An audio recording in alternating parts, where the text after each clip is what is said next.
بسم اللہ الرحمن الرحیم۔ السلام علیکم گائز، اگر آپ لوگ ہمارے چینل پر نئے ہیں تو پلیز ہمارے چینل کو سبسکرائب کر لیجئے اور بیل آئیکن کے بٹن کو پریس کر لیجئے تاکہ مزید آنے والی ویڈیو آپ لوگوں تک پہنچتی رہے۔ حضرت عائشہ پر لگی تہمت اور آسمانی گواہی، آج کا بیان ہم فرمانے لگے ہیں۔ سیدہ عائشہ فرماتی ہیں کہ ان آیات کے نزول سے پہلے میں نے خواب دیکھا تھا۔ خواب میں ایک نوجوان نے مجھ سے پوچھا کہ کیا بات ہے، آپ کیوں غمگین رہتی ہیں؟ میں نے اسے بتایا کہ لوگ جو کچھ کر رہے ہیں میں اس کی وجہ سے غمگین ہوں۔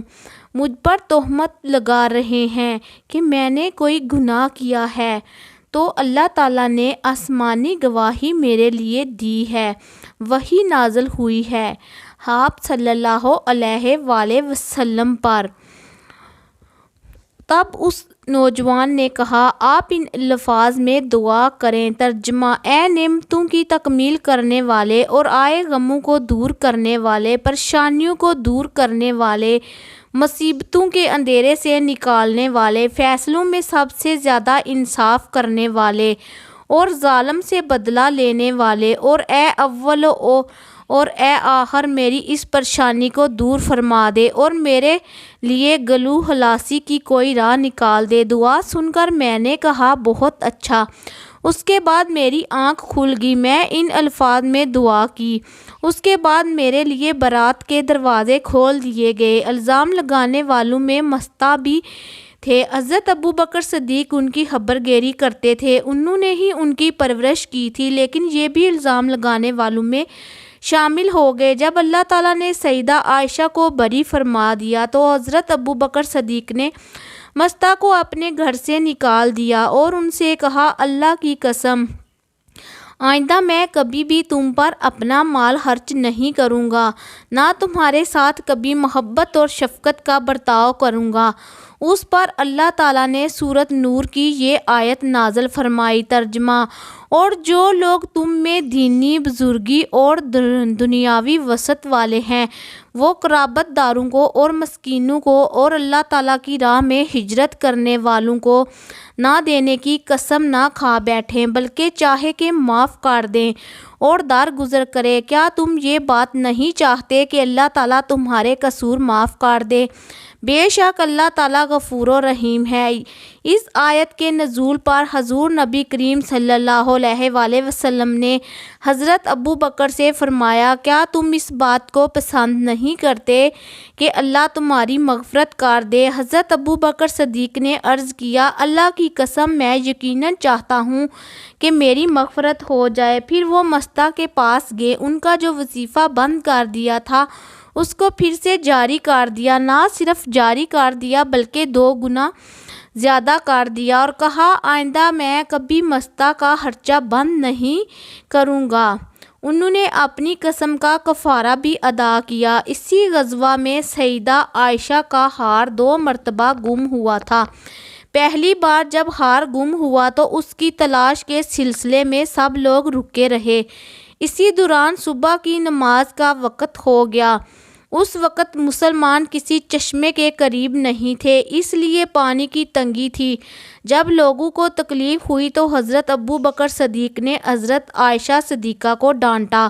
اس وقت اللہ کے رسول صلی اللہ علیہ وآلہ وسلم سیدہ عائشہ کی گود میں سر رکھ کر سو رہے تھے۔ حضرت ابوبکر صدیق نے سیدہ عائشہ سے کہا، تم نے رسول اللہ صلی اللہ علیہ وآلہ وسلم اور سب لوگوں کی منزل کھوٹی کر دی، نہ یہاں لوگوں کے پاس پانی ہے، نہ قریب میں کوئی چشمہ ہے۔ یہ کہنے کے ساتھ ہی حضرت ابوبکر صدیق نے بیٹی کی کمر پر ٹوکے بھی مارے، ساتھ ہی وہ کہتے جاتے تھے، لڑکی تو سفر میں تکلیف کا سبب بن جاتی ہے، لوگوں کے پاس ذرا سا بھی پانی نہیں ہے۔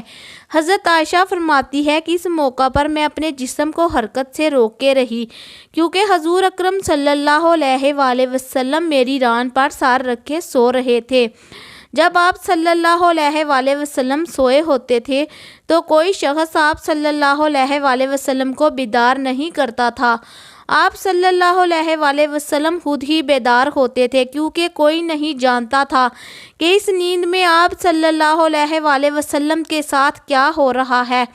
آخر آپ صلی اللہ علیہ وآلہ وسلم نماز کے وقت بیدار ہو گئے۔